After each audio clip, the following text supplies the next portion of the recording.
This is the second in a series of videos about creating the illusion of three-dimensional form in Adobe Illustrator. In the previous video, I showed you how to create linear and radial gradients. Gradients are wonderful things. They're really well suited to fairly simple geometric shapes. Radial gradients lend themselves to creating perfect-looking spheres. Linear gradients are really useful for creating anything that's kind of cylindrical in shape.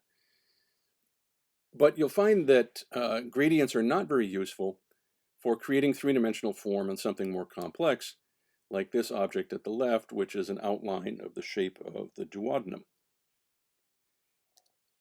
I'm going to pick up my linear gradient here with the eyedropper, grab my gradient tool, and I'm going to try various ways to position that gradient in the duodenum. Maybe I can even apply it just to one portion of the duodenum. And I think you can tell that even though it may put a highlight and a shadow and so forth on one little segment of the duodenum, there's no way to capture the overall three-dimensional form of the entire structure. I could try it with a radial gradient instead. I could probably get sort of a general highlight on the upper left portion of the duodenum, and then it goes down into a general shadow on the bottom right. But we're still not really capturing the sense of three-dimensional form of this entire structure, which is basically just a bent tube. We're not really capturing the sense that this is a cylindrical tube that's been bent into this sort of G shape. So let me show you another tool that we can use to create a sense of three-dimensional form on a somewhat more irregular shape. This is what's known as object blends. To create an object blend, you need a minimum of 2 objects. In this case, I've actually shown 3. You can have more than 2 objects in your object blend, but you have to have at least 2. In this case, all I have is just a large purple object, a somewhat smaller, lighter purple object inside of that, and then an even smaller version of roughly that same shape inside of that. I'm going to create an object blend initially just between the lightest purple shape and the medium purple shape. So what I've done is I've just dragged my selection across both of these objects. I didn't select the darker purple one for the time being. There are a couple of different ways of creating an object blend. The simplest way is to just go to the Object menu, to the Blend submenu, and say Make. And the keyboard shortcut for this, which I use all the time, is Command-Option-B. When I say Make Object Blend, hopefully what you can tell in the video is that Illustrator has created a whole series of intermediate shapes between the small light purple one and the somewhat larger intermediate purple shape. There are so many intermediates here that they appear to be just a smooth transition from one object to another. One of the great things about object blends is that you can modify either object and the blend updates itself automatically. So if I were to make this a lighter version of that same color, you can see that it's still creating those smooth transitions from the lighter version to that intermediate purple shape. I can also modify the shape of the object, either object, and it automatically updates the object blend between them. So you can see as I modify this that I can make objects that are rather complex in shape and still create an illusion of 3 dimensions between them.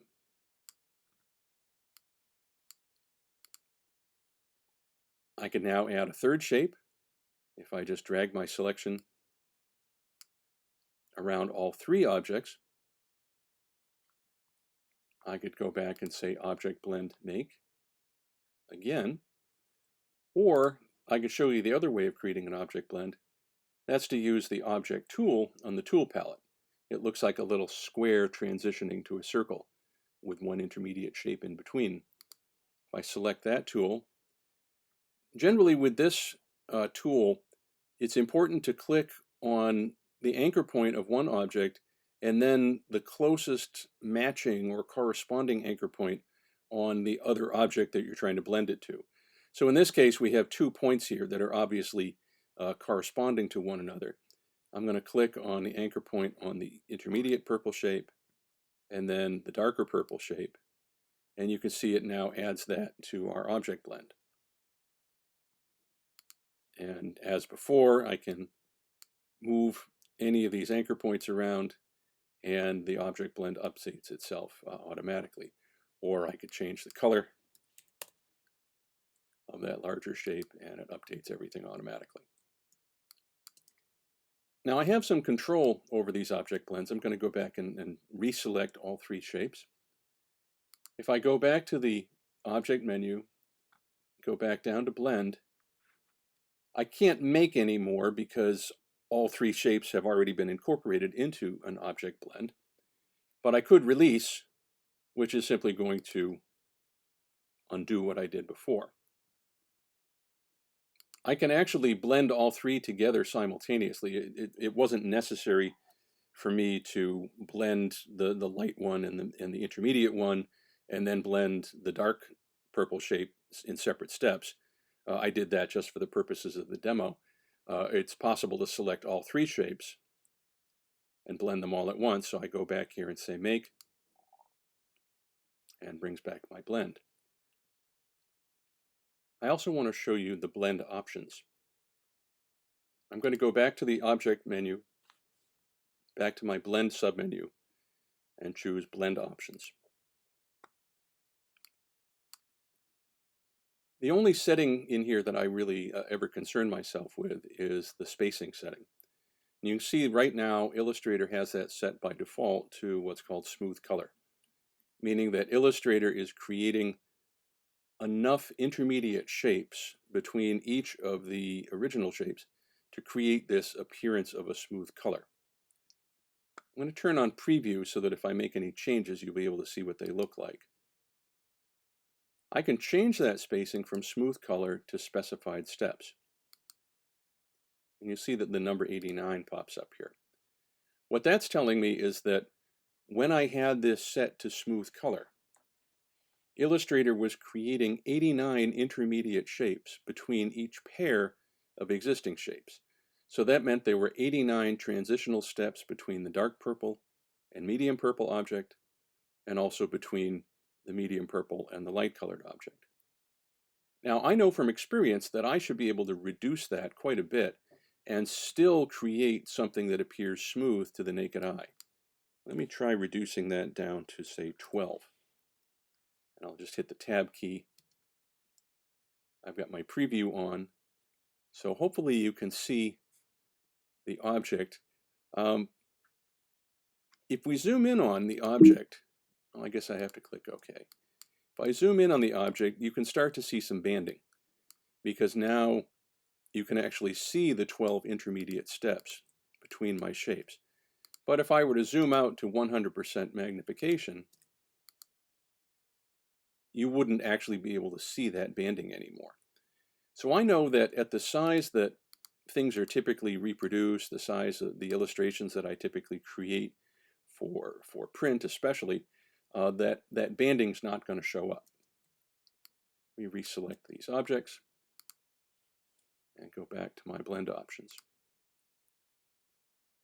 So I can usually get away with setting this, this number quite a bit smaller than the default setting for creating a smooth color. This used to be a little bit more of an issue in the past, back when computers had smaller hard drives and less RAM and weaker video cards. Frequently, if you left that set to smooth spacing or smooth color, the file would take up significantly more size, in storage size. It would require more RAM to open the file, and the refresh rate or the redraw rate when you either zoomed in or zoomed out or moved around on the page, sometimes there'd be a really long delay as Illustrator redrew all of these object blend shapes on screen. It's not nearly as much of an issue anymore, just because we've got much larger hard drives, way more RAM, faster video cards. But if you do notice that your illustrations are incredibly slow and sluggish to redraw every time you change magnification, or if the files are just getting enormously large, you may be able to save a little bit by changing this spacing. Now, if I reduce this too much, then even zoomed out, that banding is going to be immediately evident. Now, sometimes this creates a desired effect. Sometimes you may actually want to do something like this. But for the most part, you have to be careful that you don't set the specified steps too low, and the banding becomes really, really obvious. Let me show you another thing that you can do with an object blend. You can go back up to the object menu and say blend and expand. And what expand does is it actually converts the object blend into the original or into all of the specified steps that you created. So you actually have access to your individual objects. So I could actually use the white arrow and grab each of these objects independently of the whole. I've never actually tried this, but I suspect that that might have some applications in animation. If you want to create like a morph between two objects, you could have one object that's one shape, another object that's a completely different shape. Let me make those a little bit darker color so they show up better. And you could actually create an object blend from one shape to a completely different shape. They don't even have to be overlapping. Let me do it with my object blend tool or object tool. I'm going to click on the point on one shape, click on the matching point on the other shape, and you'll see it's created some transitional objects. If I go back to my blend options, it says smooth color. It's a bit of a misnomer, I think, in this case, because it's not really creating a smooth transition. It's because the two objects are the same color. It's just creating a few intermediate steps between them. If I go to specified steps, you'll see that it's set to only 2, meaning that it's only creating 2 of these intermediate steps. But I could now increase that and say, like to 6. And so now I have 6 transitional steps. I could then expand these. And I now have a series of transitional objects between my diamond and my circle, which you could potentially use as frames in an animation to create a morph from one object to another. All right, let me show you another type of object blend that I use a lot, and that's to create an object blend between 2 different strokes, or in some cases, more than 2 different strokes. So here I've drawn some paths, and what I've actually done to create these 3 different paths is I started with one large path, and you can see that this has a dark reddish-brown color. It's set to a very large stroke weight of 40 points. I would copy this and then use the paste in front command, which doesn't look like it did anything, but it actually pasted an exact duplicate of this large brown stroke right on top of the original one. I could then change its color and reduce its size. Let's go maybe a little bigger.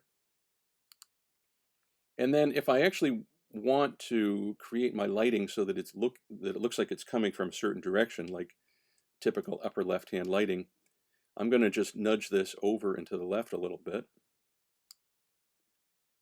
What's going to happen here is that I'm going to have more of a shadow exposed on the bottom right, very little shadow on the upper left. And I'm going to select this one, copy, paste in front again. So once again, I've got a new duplicate shape. I'm going to make a much lighter version of that red. Get a much smaller stroke.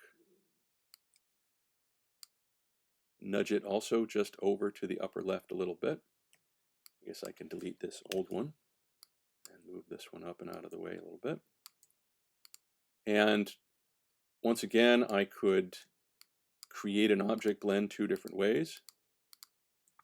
If I zoom in close on the endpoints, as long as the lines are not sitting directly on top of one another, I can see the endpoints of all three lines. I could use my blend tool and click the endpoint of the dark brown line, the bright red line, and the light colored line. And now I've created a curving tube, which is kind of like what I was looking for with my duodenum up there. I use this all the time to create pipes and hoses and surgical tubing, but especially things like arteries and veins and other tubular structures present in the body. When you select this, you can still go up to your blend options and adjust whether it's smooth color or a specified number of steps. Let me try that. Once again, by default, it's set to smooth color, changes to specified steps. Now this time it's making 102 intermediates. I guess those colors are different enough that Illustrator thinks it needs a lot more steps. I bet you I can get away with a much smaller number. Like even with 8 steps, at this magnification, I'm creating a pretty smooth transition. If I wanted to, I could even expand the object blend. Now we've got 8 intermediate steps between each pair of original shapes. And I could even, if I really wanted to, go in here to the paths now and say outline stroke. And what we end up with is a whole series of concentric shapes. And I could select any one of these individually and pull it out from the others. Right, before I show you some bunch of examples of object blends used in actual medical art, let me show you one other little trick that I sometimes use object blends for. Let's say you wanted to create a bunch of lines that were, I don't want to use the word parallel because these lines obviously are not truly parallel in the geometric sense. But let's say I wanted to create a smooth transition from one line to the other, create a bunch of intermediate lines that transition from one to the other. I could select these two lines, Object, Blend, Make, or use the Object tool on the tool palette. And you see what it's done is it's created by default 2 intermediate steps. But I could go back into my blend options, turn on preview, switch it from smooth color to specified steps, and you see, just like the example with the red diamond and the red circle, it's only created 2 intermediates. That's because the black strokes are identical colors, so Illustrator doesn't think that I need very many specified steps here. But if I increase this to a larger number, you see how I can create a whole bunch of lines that transition from one to the other very smoothly. Click OK. If I wanted to, I could then expand those objects. This is a wonderful thing for creating the appearance of muscle striations on the surface of a muscle. I would draw the muscle behind there, then add these lines on top, and very quickly create lines that transition from one to the other. I'm going to show you a bunch of actual artwork created using object blends. Let's zoom in on this pancreas and duodenum up here. And this is what I ended up with in that example that I showed you previously, where I wanted to actually add highlights and shadows to capture the form of the pancreas. So what I typically do in a situation like this is I will draw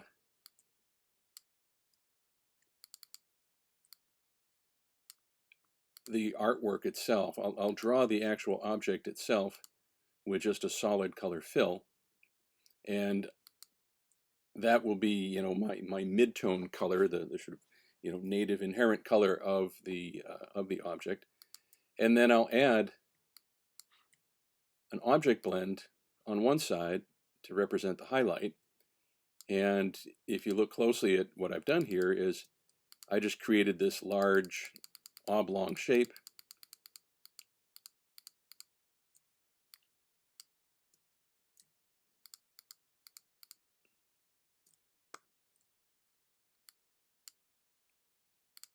One large one, and then one small one, and just created an object blend from one to the other. The initial shape, the larger shape, is exactly the same color as that midtone value that I put into the rest of the duodenum. And by blending then from that same duodenum color to this highlight color, there's a seamless, smooth transition from that highlight to the rest of the duodenum. Same thing here with the shadow. There's a larger shape on the outside, which is the exact same color as the midtone color of the duodenum, and then a smaller version of that same shape, if I can get hold of it.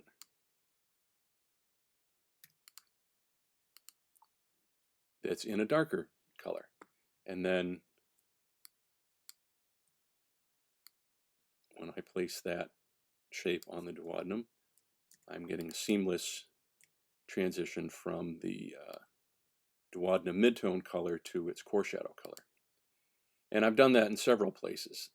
There's another highlight shape up here, a couple of other shadow shapes down here in the bottom right, another shadow shape over here in the very last part of the duodenum, or actually where it's beginning to transition to the jejunum, and another highlight shape over here. You may notice that when I double click on all of these have all been expanded into their component parts. When object blends were first introduced in Illustrator, and we're talking a long time ago, maybe 20 years ago perhaps, whenever you created an object blend, it automatically expanded it. The object blends were not live. In other words, there was no way to edit an object blend once you created it.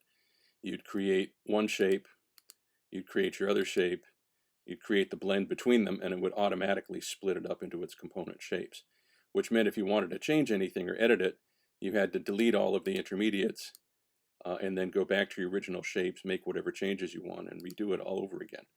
The reason that a lot of these illustrations are split up into those shapes is because a lot of these are things that I created a very long time ago, back when that was the norm, that they were automatically split up into their component shapes. Let's take a look at this apple. Now, most of the apple is actually a simple radial gradient. The entire outline of the apple shape is actually just a radial gradient. If you take a look here in the gradient palette or the color palette, you can see that it's got a lot of this dark red in the middle, and then it transitions to a core shadow color and then a little hint of a reflected light color beyond that. It's these other shapes, or at least one of these other shapes, which is actually an object blend. I believe this little part here with the core, or with the stem coming out of it, that's also just a radial gradient that's very dark brown in the middle and then transitions to the apple color on the outside. By the way, this is a good opportunity for me to make a point. I've mentioned to you in the past that whenever I create colors, I always like to enter those color values numerically right into the color palette. And I tend to use, nice whole numbers that are relatively easy to remember. Now, in this case, those numbers should match exactly this red color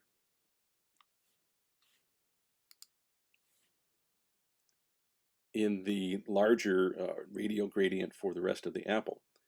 And by entering these nice whole numbers here, it makes it easier to remember. So when I want to use that same color in a different gradient, I can easily just go back in and enter those exact same colors.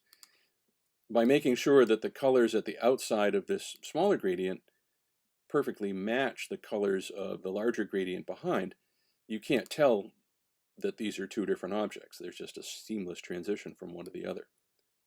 Same thing with this sort of figure 8 shape over here. When I select that, you'll see that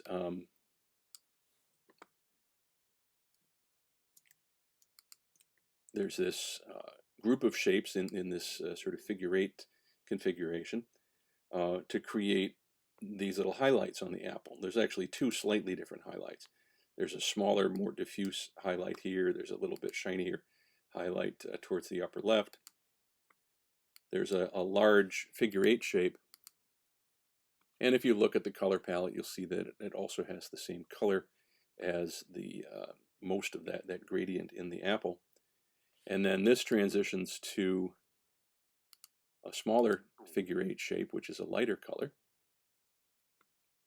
And then there are some basically ellipses. Here's an ellipse, which is the same color as that smaller figure 8, and then that transitions to just a smaller version of the ellipse, and there's an object blend between those. And then same thing over here, there's another ellipse that transitions to a lighter colored ellipse to make another object blend.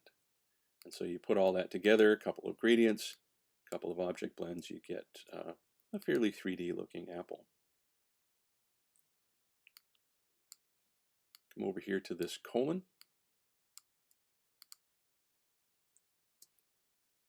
This colon just has a whole bunch of object blends for all of the highlights.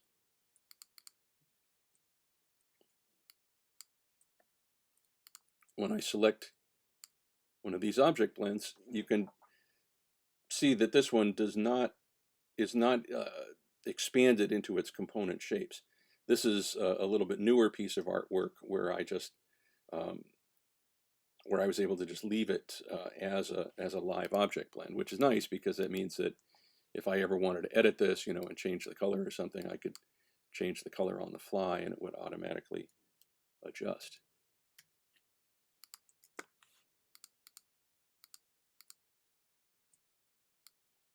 This heart has a number of gradients in it, but also has a bunch of object blends. All of the highlights on the great vessels, such as the highlights here on the superior vena cava, the shadow on the superior vena cava, which also extends up into the left brachiocephalic vein, the highlight on the left brachiocephalic vein, and then these highlights on the brachiocephalic artery and the left common carotid and left subclavian.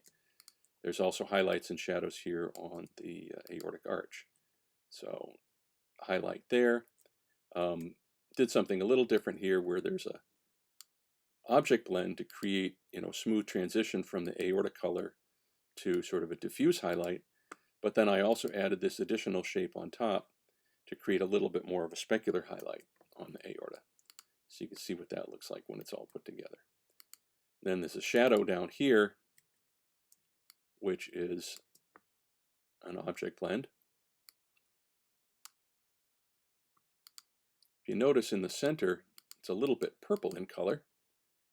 That's because this part of the aortic arch is crossing right over the pulmonary trunk, which I've shown in purple, and so I wanted to suggest a little reflected light down there.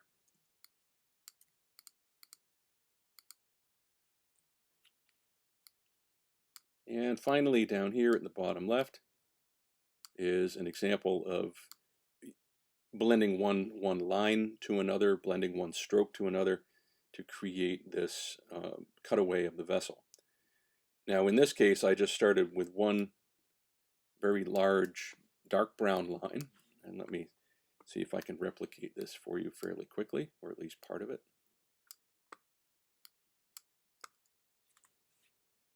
going to take that color and I'm actually going to make it my stroke color. And then this would probably have a pretty big wide stroke like that.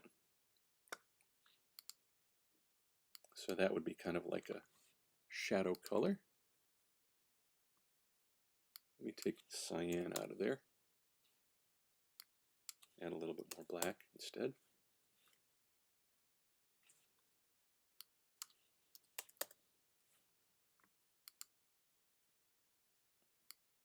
So I'm going to copy this, paste in front, and then I'm going to make a brighter or lighter version of it, reduce its size. Let's see, probably going to keep going down from there, maybe 14 point, something like that. Now in this case, if you look at the image at the top of the page, you'll see that what I'm trying to show here is a cutaway view into the interior of an artery, rather than trying to show the exterior view of the artery. So in this case, the shadow is actually going to be larger up at the top of the vessel because we're looking into the cutaway surface. The light's actually going to be hitting more towards the bottom of the vessel in this view. So I'm going to use the arrow keys on my keyboard and nudge this lighter color down towards the bottom. And then select both of these. I'm going to just use the keyboard shortcut Command Option B to create my object blend. And I might want to make this line just a little bit thinner.